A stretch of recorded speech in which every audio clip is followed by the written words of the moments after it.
हाय, इस वीडियो में हम जानेंगे performance of different SBI mutual funds. और ये एक मंथली परफॉर्मेंस है जो आपको पूरा डेटा देती है कि जब से म्यूचुअल फंड लॉन्च हुआ है तब से लेके अब तक उसका क्या परफॉर्मेंस रहा है। तो मंथ को कंसिडर में लेके वो 3 साल, 5 साल, 7 साल, 10 साल या 15 साल का performance and plus since Inception का परफॉर्मेंस देती है। हम चेक करते हैं इसमें वन बाय वन। तो आप पहला देखेंगे कि एसबीआई बैलेंस्ड एडवांटेज फंड 2021 में लॉन्च हुआ है। सिंस इंसेप्शन इसने 12.03% का रिटर्न दिया है। लास्ट के 3 साल देखेंगे तो रफली 15%। इक्विटी हाइब्रिड फंड 1995 में ये आया था, जब से लेके अब तक 15.29% पर एनम का रिटर्न दिया है। एक मैं एसआईपी कैलकुलेटर भी नीचे डाल दूंगा तो आप उससे देख सकते हो कि इतना रिटर्न देने पे आप एसआईपी करेंगे तो क्या आएगा, लमसम डाला होता तो क्या होता, तो चेक कर पाओगे। फिर आता है जैसे इक्विटी हाइब्रिड में क्या होता है ना, हाइब्रिड फंड है, इक्विटी में भी जाएगा डेट में भी जाएगा, लेकिन नाम है इक्विटी हाइब्रिड, मतलब इक्विटी में ज़्यादा पैसा जाएगा। डेट मतलब बॉन्ड्स हो गए जो आप कंपनियों के डिबेंचर्स लेते हैं, स्टेट गवर्नमेंट के बॉन्ड्स लेते हैं, सेंट्रल गवर्नमेंट के bonds and all. Magnum children benefit fund, अगर आपके बच्चे हैं, छोटे बच्चे हैं और उनके लिए आप पैसा डालना चाहते हैं तो this is one of the best funds. 2020 में आया था ये, 34.93% के इसके रिटर्न्स रहे हैं सिंस देन। और पीछे 3 साल का देखोगे तो रफली 22% के रिटर्न रहे हैं। तो बच्चों के पॉइंट ऑफ व्यू से बड़ा अच्छा फंड है ये। तो ये आप कंसिडर करना, अगर बच्चे हैं तो इसकी एसआईपी या लमसम ज़रूर करें। मेरे 2 बच्चे हैं तो उनके लिए मैंने ये चूज़ किया हुआ है। फिर आता है कंजर्वेटिव हाइब्रिड फंड। अब हाइब्रिड फंड ऊपर भी था इक्विटी वाला, ये कंजर्वेटिव मतलब हाइब्रिड में बॉन्ड्स में आप ज़्यादा पैसा डालोगे, इक्विटी में आप कम पैसा डालोगे, तो उस हिसाब से आप देखोगे तो रिटर्न्स भी कम हो जाते हैं। अगर ये हम इक्विटी हाइब्रिड देखते थे तो उधर से और इधर में देखो आप कितना फ़र्क आ जाता है इसमें और इसमें। फिर आता है लॉन्ग टर्म इक्विटी फंड, 93 में ये आया था, 16.44% पर एनम जब से लेके अब तक का। ये रिटर्न देखिए पिछले कुछ सालों में लगातार अच्छे रिटर्न्स दिए हैं इसने, तो 14% प्लस ही रहा है हमेशा over a period of time. Contra fund आजकल best, one of the best funds ये है performer, 19.25 since it's launch. And अगर आप लास्ट के 5 साल देखोगे तो बहुत ही अच्छे 37% पर एनम के कंपाउंडिंग रिटर्न है। तो आप सोच सकते हो 5 साल में कितना पैसा बन गया आपका इसमें। इक्विटी सेविंग फंड, ये 2015 में आया था। ये सेविंग फंड है, थोड़ा बहुत इक्विटी में एक्सपोजर रखता है, बाकी ये सेविंग अकाउंट की तरह आपके एफडी को बीट करने की कोशिश करता है। तो अब देखोगे थोड़े से नॉमिनल रिटर्न्स है, लेकिन ये उन लोगों के लिए जिनके पास फंड्स एक्स्ट्रा पड़ा होता है, थोड़े टाइम के लिए उनको पैसा डालना है तो इसमें डाल सकते हैं वो, उनको रिस्क नहीं चाहिए कि ज़्यादा उतार चढ़ाव हो। फोकस इक्विटी फंड, ये 2004 में आया था, इसकी परफॉर्मेंस एक over the period of time consistent और अच्छी रही है। फिर आता large and mid cap fund, तो ये टॉप 250 कंपनियों में डालता है पैसा, उसमें से चूज़ करेगा जो भी है।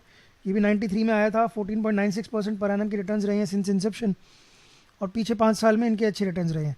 पीछे 5 साल में सभी चीज़ के अच्छे रिटर्न रहे हैं आफ्टर कोविड, तो उस पॉइंट ऑफ व्यू से आप देखना। लेकिन अगर आपको असली में पैसा डालना है तो पूरा का पूरा देखो कि लास्ट में कंटिन्यूसली कैसे परफॉर्मेंस रही है।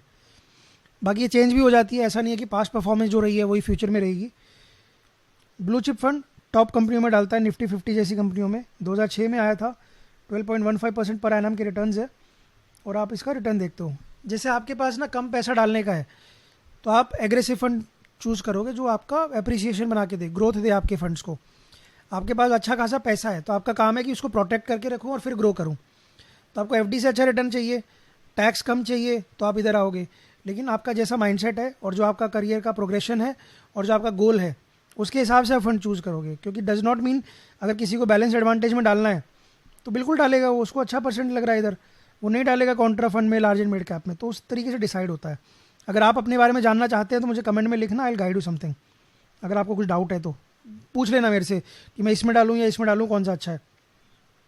फिर आता मैग्नम मिड कैप फंड, 2005 में आया था, सिंस देन 16.89% पर एनम के रिटर्न्स दिए हैं। ये भी कंसिस्टेंटली अच्छे रिटर्न दे रहा है।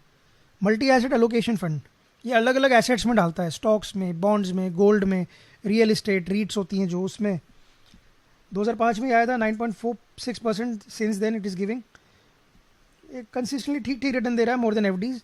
लेकिन अगेन अगर आपको पैसा प्रोटेक्शन आपका मेन काम है और ग्रोथ उतना नहीं चाहिए आपको, एक नॉर्मल ग्रोथ चले, तो उसके लिए आपके लिए ये फंड है। Flexi cap fund, flexi cap क्या होता है, large cap, mid cap, small cap, सब में अलग अलग पैसा डालता है। और फ्लेक्सी कैप के पास ये अपॉर्चुनिटी होती है कि उसके पास कोई कैपिंग नहीं है कि किस में कितना डालूँ। नीचे आप मल्टी कैप देख रहे हैं, उसमें कैपिंग हो जाती है, तो बताता हूँ मैं अभी। तो फ्लेक्सी कैप फंड 2005 में आया था, 12.75% पर एनम के रिटर्न रहे हैं। रेगुलरली देखोगे आप एक अच्छा सा एक स्टेबल रिटर्न 12% प्लस का दे रहा है ये, around 13% you can say. Multi cap fund ये आया था 2022 में, 17% के पर एनम के रिटर्न रहे हैं जब से इसके, और 19.13% इसका टोटल अब तक का रहा है पिछले 3 साल का। बैंकिंग सेक्टर जो आ गया, ये आते हैं थीमेटिक फंड, बैंकिंग में डाल दिया, आईटी में डाल दिया, हेल्थ केयर में, इंफ्रास्ट्रक्चर में, पावर में। तो इस तरह के फंड होते हैं जो एक थीम में पैसा डालते हैं। तो कभी भी अगर आप इन्वेस्ट कर रहे हो तो एक थीम वाले फंड ना आपका कुछ पोर्टफोलियो का पार्ट हो सकते हैं, सारा का सारा इसमें नहीं डालना है। अगर आपकी पहली इन्वेस्टमेंट है तो आप इनमें नहीं डालेंगे, क्योंकि अगर ये थीम चलनी बंद हो गई और आपको पता नहीं है तो आपका रिटर्न फिर कम हो जाएगा। 2015 में आया था 14.79% सिंस देन, और ये भी कंसिस्टेंटली अच्छे रिटर्न दे रहा है। हेल्थ केयर अपॉर्चुनिटीज़ फंड, ये देखो सारे फंड इसमें नहीं है, लेकिन बैंकिंग और हेल्थ केयर क्यों है, अगले 3-4 साल में ना इनकी ग्रोथ सही बनी रहेगी, ये उम्मीद करते हैं। तो हेल्थ केयर 1999 में आया था, 16.66% पर एनम उसके रिटर्न्स रहे हैं जब से, और रेगुलरली अच्छे इसके रिटर्न रहे हैं। अगर आप देखोगे 10 साल तो उसमें आपको थोड़ा सा म्यूटेड रिटर्न लगेंगे। क्यों? क्योंकि 2013 से 19 तक मार्केट बहुत ज़्यादा भागा नहीं था, बहुत स्टेबली धीरे धीरे चला था। 15 साल में आ जाते हो तो चलो ठीक है कि 2008 की मंदी जा चुकी थी और फिर थोड़ा पिकअप होना शुरू हो गया था, तो वहाँ के रिटर्न थोड़े अलग मिलेंगे। और 20 के बाद बहुत तेज़ी से मार्केट बढ़ा है, तो वो आपको फ़ायदा दिखता है इसमें। फिर आते हैं हम इंफ्रास्ट्रक्चर फंड में। तो आप देखोगे तो इंफ्रा वाली कंपनियों में डालते हैं पैसा, और 2007 में ये लॉन्च हुआ था। 9.34% पर एनम के रिटर्न रहे हैं।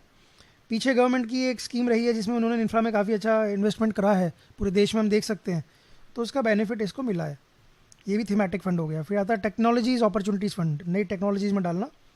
99 में ये लॉन्च हुआ था, 15.31% पर एनम के रिटर्न रहे हैं उसके बाद से, और ये भी कंसिस्टेंटली ठीक ठीक रिटर्न दे रहा है। देखो 17.5, 27, 20, 16, 17, मोर देन 15% पर एनम हमेशा ही दिया है इसने, तो one of the best funds हैं।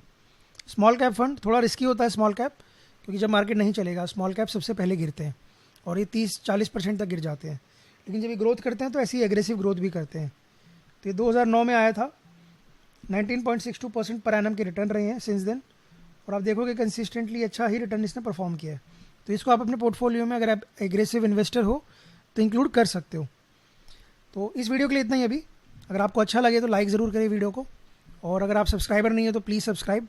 एंड आपको अगर लगता है किसी को ये चीज़ हेल्प कर सकती है ये चार्ट, तो do share it with others also. इसका पूरा एक चार्ट का पैटर्न आप मेरे पोस्ट में भी मिल जाएगा आपको। बाकी मैं इसको एक बार ना एक आपकी सहूलियत के लिए सारा रब भी कर देता हूँ, ताकि आप इसका एक बार स्क्रीनशॉट ले लो, तो उतना टाइम मैं आपको दे देता हूँ कि आपके रेफरेंस के लिए आपको ठीक लगेगा। अगर आपको ये रखना है तो आप इसका स्क्रीनशॉट ले लो और सेव करके रखो, और कुछ डाउट है तो कमेंट्स आपके लिए खुला हुआ है। थैंक्स फॉर वॉचिंग, मिलता हूँ अगले वीडियो में, बाय बाय।